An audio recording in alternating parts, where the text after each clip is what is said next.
had mentioned in that post, Scarred Lucky, that my part of it was about living with amniotic band syndrome. So I was born with amniotic band syndrome. And in that podcast, it was like the first time I had talked about it live in person. So that was kind of neat. And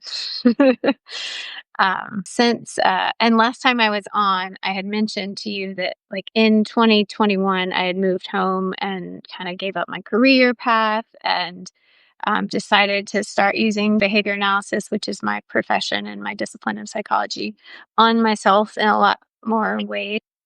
And it didn't start like right then. I had been kind of doing it a little bit for like chronic pain and depression before that. But like when I moved back home, I and eventually like got through an episode of depression or dark night of the soul, however you want to talk about it. Once I started kind of seeing some improvements, I started saying, okay, I'm going to start using the science in other areas of my life. And one of the big things in my life I wanted to work on was using my hand more publicly, which has always been kind of a source of anxiety for me, taken a lot of mental energy.